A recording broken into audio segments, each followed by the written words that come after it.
Hello, hello, hello, and a massive hello to everybody. Hope everybody's having a great weekend wherever you may be, whatever you may be doing. It's 50 pips rocking and rolling here, 5th of November 2017. No trade calls, no recommendations, every response for their own stuff. We're here for educational purpose only.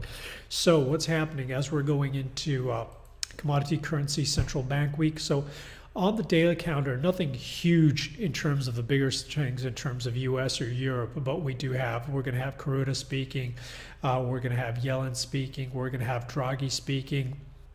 On Tuesday, we have an RBA rate statement. We also have Polo speaking on Tuesday. On Wednesday, we've got an RB and Z rate statement, right?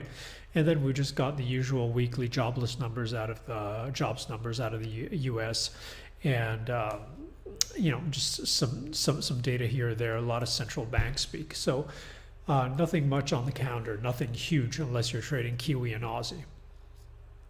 In terms of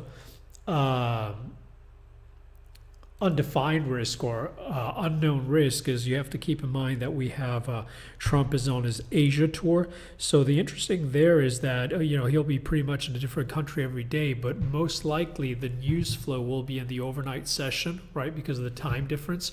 So it heads up on carrying too much overnight risk, because a lot of those headlines could be hitting on low liquidity time. So that'll be definitely something interesting to keep an eye out for.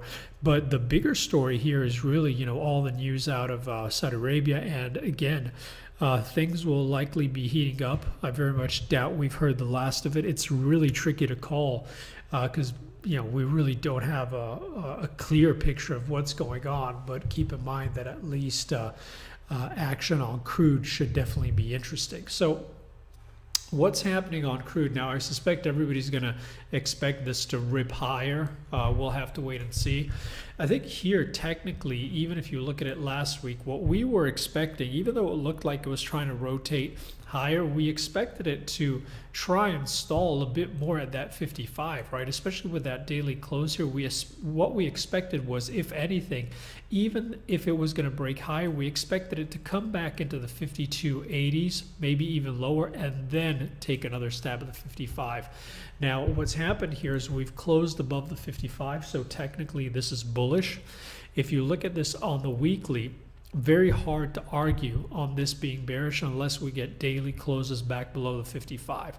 So most people, especially the bulls looking at this whole retracement, will be looking for this extension to play out and end up somewhere inside the 60-65.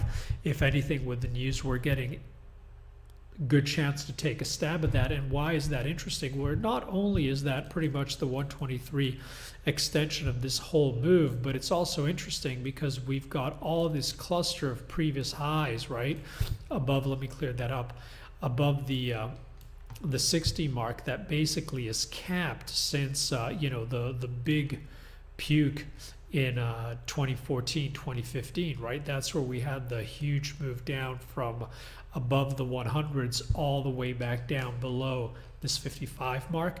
We tried to take a stab above the 55.60 held, and then we continued our path lower. So this whole area is going to be extremely key, not only because we also have the 200 week moving average coming in here. So all things being equal, you would have to expect that at least shorter term, the path of least resistance is going to be to try and test this whole zone. This area is huge, right? Because what we said, very, very big.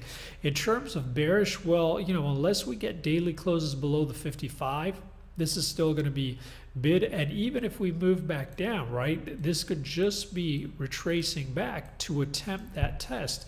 So I think whatever way you're looking at this, unless there's something on the geopolitical front, something in terms of general risk off, risk on in the markets, the path of least resistance, whether it's a straight move into this zone or it's a retracement to then move back up, that's the way the chart is looking at here. But again, I'd be very cautious trading this week, also because of all the headline risk. What else is interesting? Well, in terms of the markets, what's interesting is that these equities continue to grind higher, but despite the fact that they're all at all-time highs, right? breadth was, breadth was far from impressive. New York Stock Exchange breadth was negative. I can't remember the other ones, but even you're seeing a lot heavier, also heavier on down versus up stocks, right? So it's rare. It's not particularly common to see that. So we'll have to see how that plays out. But it's not a healthy market, right? And if you look at a lot of sectors, like, and we've talked about this before, if you look at something like, let's see if this is going to load here. You look at the transports, really not looking healthy. If they come back below, this is looking very, very bearish, right? And you can look at that on retail, healthcare, et cetera, et cetera. You look at junk bonds. Let's see if this is going to load.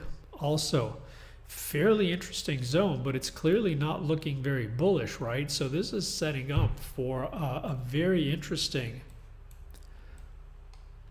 potential puke, right? So again, it's, I think, as much as a lot of people are blinded by equities higher, it's not that clear, right? It's not that clear. At least it doesn't, what it means is the market could continue to grind higher, but I think the message is that it's not a healthy move, right? It's not, all the internals are not super bullish, right? We talked about last week, really, as long as the market holds above last week highs, and that's on everything, it's going to be very, very hard for this to, oops, what's happened here? Looks like it's going to be very, very hard for this to, yeah, it looks like the my trading view is crashing. Let's hope it doesn't crash. Don't particularly want to start the video again. Okay, here we go. So you see how the move is, continues to grind higher, continues to grind higher, continues to grind higher. See how we've kind of consolidated here, right? As long as we hold above, this is likely going to be grind higher. Any dip is going to get bought, and it's going to continue to roll to move higher. You can see this, right? Basically, what the market's doing is moves up, a little bit of sideways consolidation, bam, new highs. Broader range, but still sideways consolidation, bam, we move higher. We move sideways, we move higher. We move sideways, we go higher. We move sideways a little bit, and bam, we go higher. We're moving sideways. So this is going to continue until it doesn't, right? It can keep on extending away from all these moving averages as much as it wants. Remember, records are made to be broken, but as long as you keep on getting these sideways consolidations and we rip higher, there's very little edge in trying to fade it aggressively, right? Your best bet if you're trying to get short is to play on, once it's inside these consolidations, to try and play off those highs for it to break down, or it's better for it to break down and then get short. But blindly selling into strength as it's breaking out of all these consolidation areas is just a recipe for disaster, right? So keep in mind, keep an eye on whether you're looking at ES, YM, or NQ last week highs. As long as it's trading above last week highs, very little edge trying to get short. If it's back below, then it gets interesting to try and get short again. Russell is the only one that's been cooperating to the downside, so we'll have to see what that does. But it's all about the Nasdaq. And as we said on Twitter, unless Apple really turns, it's going to be very, very difficult for equities to start trading very, very heavy. What you want to keep an eye out for is something like Tesla, right? We said when it breaks, it breaks. This is the kind of thing you want to keep an eye out for and see if you see this in other names. Once it starts accelerating, it keeps on getting traction. So here, our base case was for a move back down sub 300 into 285s, and this is in play.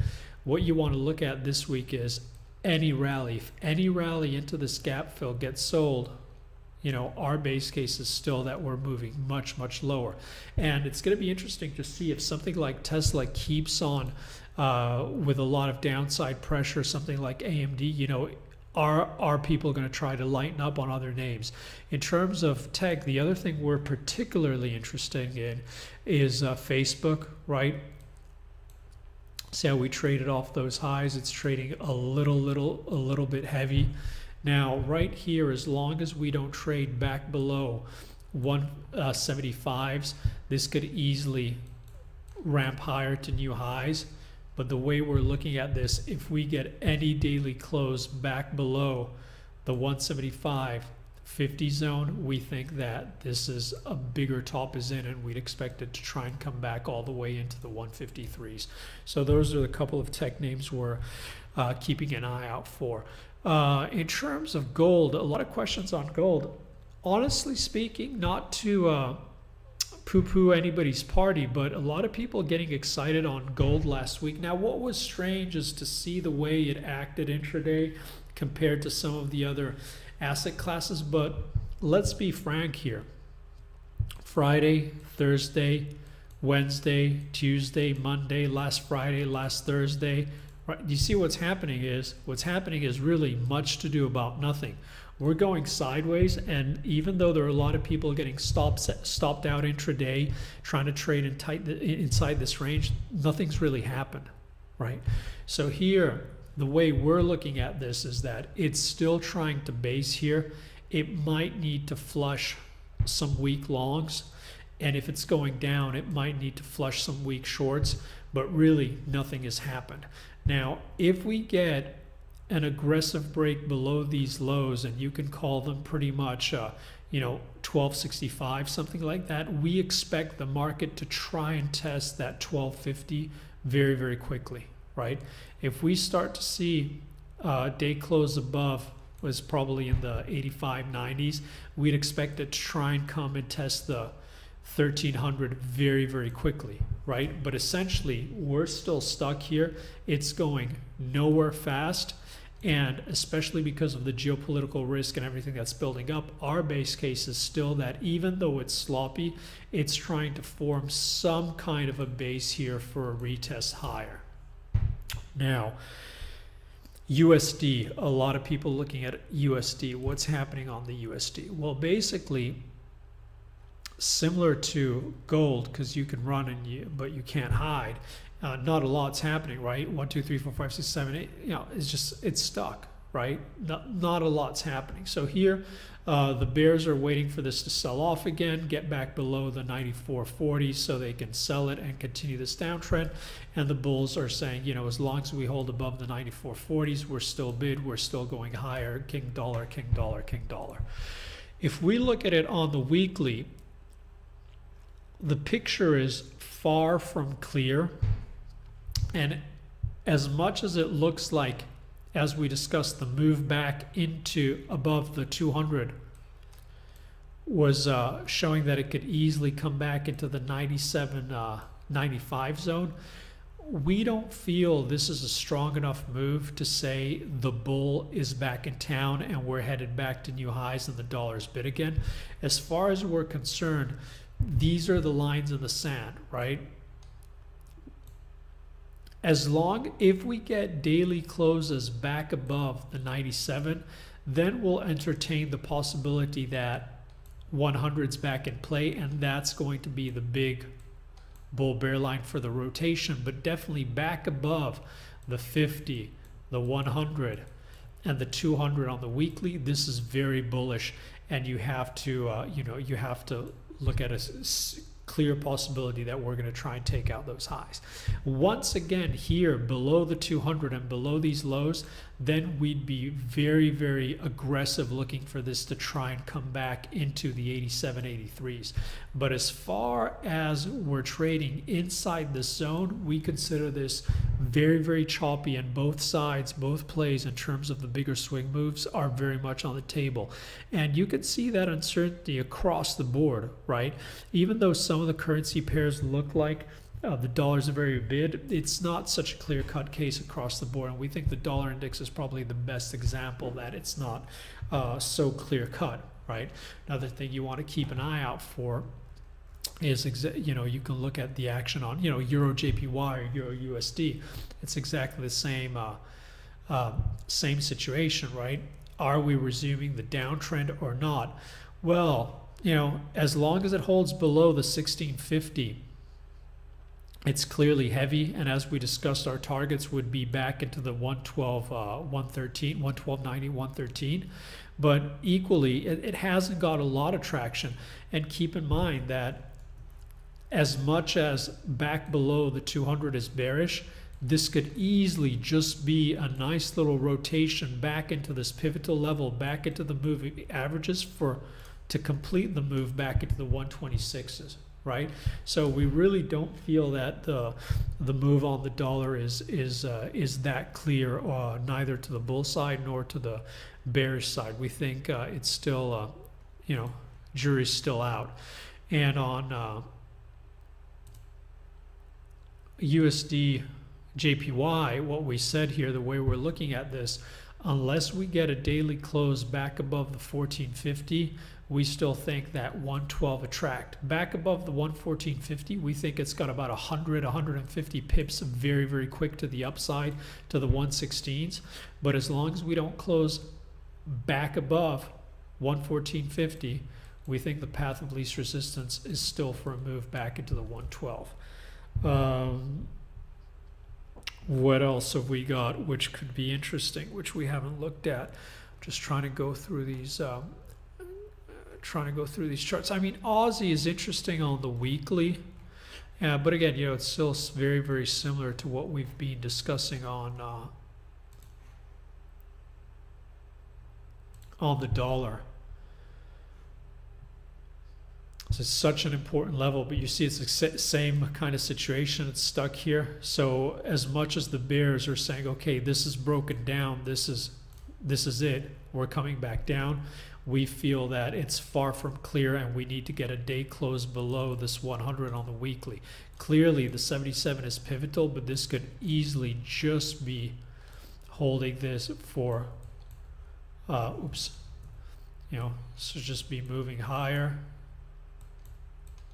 and still continue to grind higher, right? It's far from an easy read, we feel. And with so much geopolitical risk across the board, I think you had the name of the game here is to try and be very, very nimble and very vigilant, especially because, if you had all these moves playing out and the markets were very, very strong, all the sectors were strong, then our read would probably be very different, especially on gold and on the dollar too. But because of that weakness of the internals on equities, and because of all the geopolitical headlines that are coming out, we'd still prefer to be a little bit cautious. Okay, wishing everybody a great rest of the weekend wherever you may be, whatever you may be doing. As usual, thank you so much for liking, sharing the content. Always very much appreciated to see people enjoying what we put out. And see you around on Twitter. Have an awesome one. Take care, guys. Bye-bye.